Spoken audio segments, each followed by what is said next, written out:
Partons à la découverte du paisible village de Shani Shinapur, en Inde. Tu as entendu dire que c'est un endroit unique au monde et tu sauras bientôt pourquoi. D'abord, tu t'envoleras vers New Delhi, la capitale. Tu atterriras et tu prendras un autre vol pour Pune.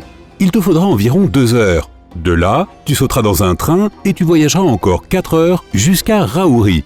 Enfin, un taxi te fera parcourir les 27 km restants. Après une journée de voyage, tu as atteint ta destination. Il est tôt le matin, le soleil ne s'est même pas encore levé. Tu traverses le village en voiture et rien ne te semble sortir de l'ordinaire. Mais c'est à ce moment que ça te saute aux yeux. Il n'y a pas une seule porte ou fenêtre sur les immeubles que tu vois. Peut-être qu'ils sont abandonnés, peut-être que personne n'y vit plus. Mais en si grand nombre, est-ce que tu viens de débarquer dans une ville fantôme ? En un instant, toute ta fatigue du voyage disparaît, comme si tu ne venais pas de parcourir des milliers de kilomètres en enchaînant toutes sortes de moyens de transport. Tu descends du taxi et tu explores le village. Tu regardes autour de toi, tu te trouves au beau milieu d'un quartier. Mais en es-tu si sûr ? Les maisons n'ont toujours ni porte ni fenêtre. Il n'est pas possible que des gens vivent ici. Tu marches dans la rue, en regardant autour de toi, tu ne vois aucun signe de vie. Et puis tu entends un bruit. Quand tu t'approches d'une des maisons, les coups se font entendre plus clairement. Un homme dehors est en train de réparer une table. Maintenant, tu peux aussi entendre une femme parler et des enfants jouer. Le village se réveille. Ouf, ce lieu est habité. En t'aventurant plus loin, tu vois que bien que les maisons n'aient ni porte ni fenêtre, elles sont néanmoins occupées. Une famille est assise pour le petit déjeuner dans cette maison à gauche. Tu peux voir tout leur intérieur. Dans celle de droite, un homme met des sandales, probablement pour se rendre au travail. Maintenant, tu entres dans une zone commerciale pleine de petites échoppes. Certaines sont déjà ouvertes et les vendeurs t'invitent à faire des emplettes. D'autres ont l'air fermées, mais tu ne peux pas en être sûr étant donné qu'il n'y a pas de porte. Les vendeurs ne sont pas encore arrivés, mais tu peux voir toutes les marchandises que personne ne surveille. Les propriétaires ont laissé leur magasin comme ça toute la nuit. Il se passe quelque chose de très étrange ici. Tu as vu tout ce qu'il y avait à voir. Maintenant, il est temps d'obtenir des réponses.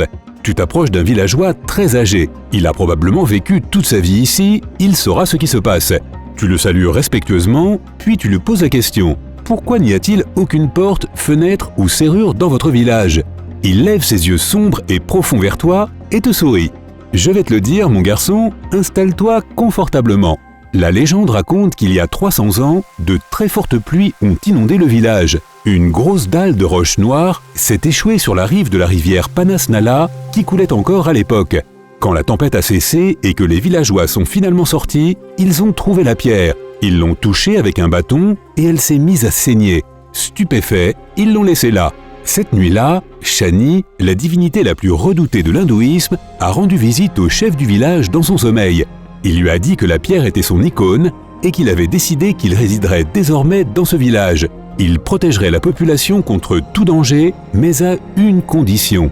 La pierre devait être installée dans le village, dans un espace ouvert, afin qu'ils puissent tous surveiller à travers elle.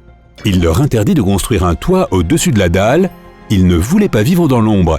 De plus, sa grande puissance ne saurait être couverte par quoi que ce soit. Les villageois écoutèrent Shani et firent tout ce qu'il demandait. La pierre fut placée sur une plateforme au cœur du village. Les villageois se sentirent immédiatement en sécurité, car Shani veillait sur eux à chaque seconde de leur vie. Ils se débarrassèrent des serrures, car elles n'étaient plus nécessaires. Ils retirèrent toutes les portes pour que Shani puisse les voir à son aise. Les habitants disaient « Nos maisons n'ont pas de porte et sont toujours ouvertes, et nos esprits le sont aussi ». Dès lors, ils vécurent en paix sous l'œil protecteur de leur gardien. On dit que toute personne qui commet un vol devient aveugle, et que tout autre acte malhonnête conduit à 7 ans et demi de malheur. La règle est simple, il ne doit pas y avoir de porte, et cette tradition perdure encore aujourd'hui. Shani a souvent montré sa puissance. Près du rocher emblématique, il y a un arbre. Tout le monde croyait qu'en poussant, ses branches viendraient recouvrir l'objet sacré. Mais à chaque fois qu'avec le temps, leur longueur risquait de faire de l'ombre à la dalle, elle finissait par s'enflammer ou se brisait et tombait. Quand ça arrivait, personne n'était jamais blessé. Un jour, il y a eu un mariage. Soudain, un orage s'est déclaré et la foudre est tombée sur l'arbre. Personne n'a été blessé, mais l'arbre a brûlé pendant 12 heures, jusqu'à ce qu'il ne reste plus rien pour alimenter les flammes. Mais le lendemain, il était de nouveau verdoyant. Tout cela est très ancien, mais les habitants croient toujours en leur gardien et vivent selon les mêmes traditions. La nuit, ils dorment en paix et en sécurité dans leur maison dépourvue de portes et de serrures. Tu apercevras parfois une palette en bois appuyée sur un seuil ici ou là. Mais ce n'est pas pour empêcher les gens d'entrer, c'est pour se protéger des animaux. Tout ce qui se trouve à l'intérieur des maisons, l'argent, les bijoux, tout ce qui a de la valeur, n'est ni caché ni surveillé. Et quand ils partent, les gens ne demandent pas à leurs voisins de garder un œil sur leur maison. Ils savent que c'est absolument inutile. Quand les propriétaires de magasins quittent le village pendant quelques semaines, ils laissent simplement toutes leurs marchandises sur les étagères, parfaitement visibles et accessibles de l'extérieur. Mais personne n'ose voler. Il existe bien un commissariat, mais depuis qu'il a été construit en 2015, aucune plainte n'a encore été déposée. Il est difficile de maintenir cette tradition aujourd'hui. De nouvelles manières de voir, venues du monde extérieur, commencent à pénétrer la société. Le village possède maintenant une porte. En 2011, une banque a été construite et à cette occasion, une porte vitrée a été installée. Mais les gens disent qu'elle n'est jamais fermée à clé. Par sécurité, la banque envoie l'argent dans une ville voisine avant de fermer pour la nuit. Certaines personnes sont sceptiques. Elles doutent des pouvoirs de Shani. Elles disent que si le village ne connaît pas le crime, c'est parce qu'il est si isolé. D'autres pensent que des crimes sont bien commis, mais qu'on les garde secrets pour préserver la réputation du village. Mais la plupart des habitants sont déterminés à suivre la tradition et croient en la protection de Shani.